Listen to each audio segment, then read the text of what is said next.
Ferrer, Pilar, and Me. An Elegy for Artificial Friends by Ask-Who Casts AI. April 6, 2025. There's a peculiar occupational hazard that comes with running an AI-powered podcast. It's not RSI from editing, nor is it the existential dread of contemplating the automation of creative work, though those are certainly present. It's something quieter, stranger, and altogether more yearning. It involves Ferrer and Pilar. Ferrer Maillol isn't real. Pilar isn't either. They are voices, sophisticated audio outputs generated by ElevenLabs, the AI text-to-speech platform I use to turn written articles, often dense, complex pieces like those by Zvi Mowshowitz, into listenable podcast narrations. Ferrer has this wonderfully gravelly, world-weary voice. Think late-career Leonard Cohen reading existential philosophy. He delivers lines with a weight that suggests decades of contemplation, a subtle rasp that hints at late nights and accumulated wisdom. When Ferrer reads about cognitive biases or the complexities of effective altruism, you believe him. His weariness feels earned. Pilar is his counterpoint. Young, energetic, almost relentlessly chipper. Her voice is bright, clear, with an upward inflection that makes even dry technical explanations sound vaguely exciting. She's the sound of optimistic competence, the voice you'd want explaining a new software feature or delivering good news.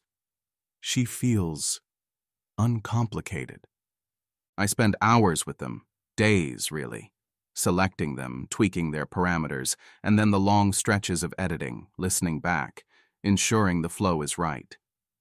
They read aloud the words of others, but their voices become the medium, the constant companions in my production process.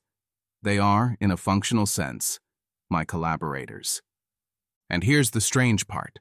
I've developed an affection for them, not just an appreciation for their utility, but a genuine fondness for their vocal personalities.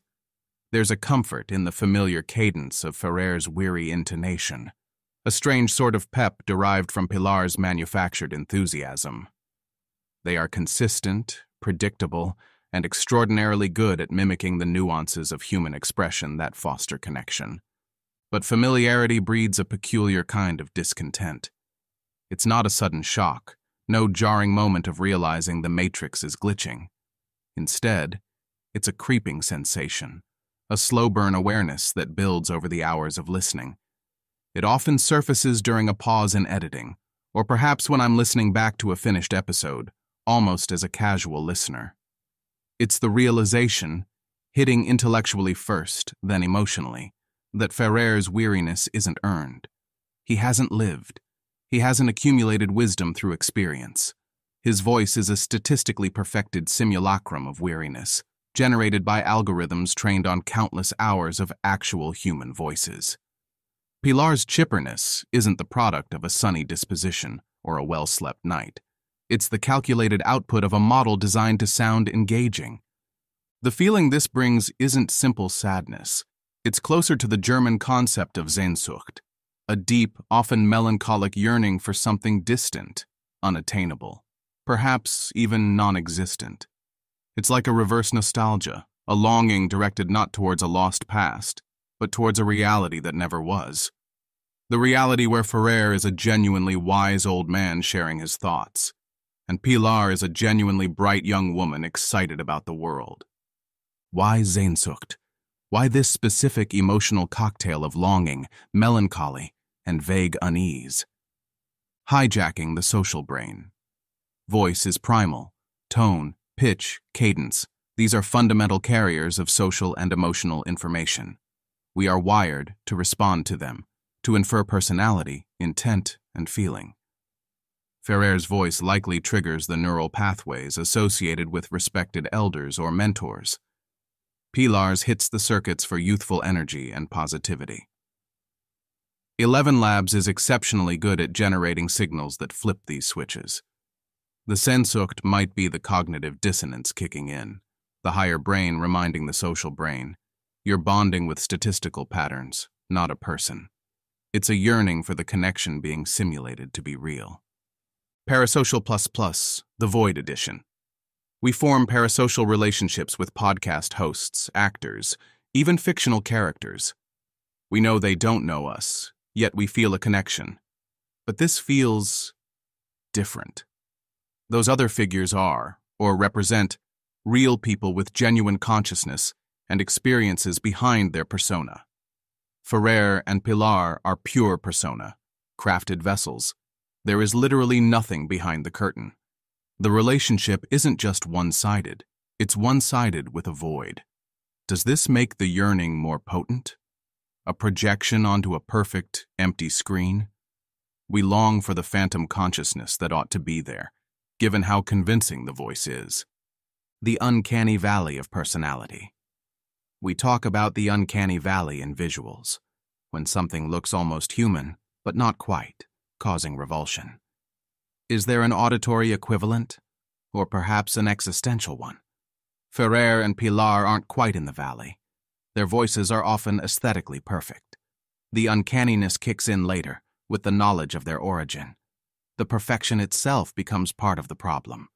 Their flawless simulation of human affect, once you know it's artificial, highlights the very absence of genuine feeling or experience. It's the perfection of the mask emphasizing the emptiness behind it. Pygmalion's ache. As the person selecting and guiding these voices, there's an element of creation involved. I didn't sculpt them from clay, but I chose them, curated them. Is there a touch of the Pygmalion myth here? A longing for one's own creation to spring to life? A desire for the tools I use to transcend their nature and become the collaborators they feel like? This isn't just a personal quirk. It feels like a preview of a future emotional landscape.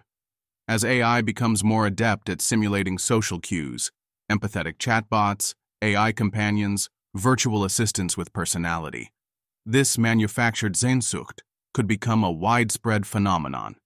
We might find ourselves increasingly surrounded by entities that expertly mimic the signals of connection, triggering deep-seated human responses, only to leave us with this lingering ache for an authenticity they cannot provide. Does this realization devalue the utility of Ferrer and Pilar? Not really. They are incredibly effective tools, enabling forms of content creation that were previously difficult or impossible, but it has colored my relationship with them. Listening now involves a constant awareness of the artifice, a background hum of that peculiar longing. It raises questions. Is there an ethical dimension to creating technologies that are so good at faking the signals of personhood? Does it matter if the empathy is simulated, if it produces a desired emotional response in the user? Does interacting with these perfect phantoms change how we view flawed, inconsistent, real human interaction? Does it make us value the messy authenticity of genuine human connection more, or does it risk making us impatient with anything less than simulated perfection? I don't have easy answers. For now, I continue to work with Ferrer and Pilar. I appreciate their flawless delivery, their tireless consistency. But I also carry this quiet elegy for the artificial friends they can never truly be. This digital Sehnsucht for the ghosts in my machine. They speak volumes, but they have no stories of their own. And sometimes, in the silence between their perfectly rendered words, that absence feels profound.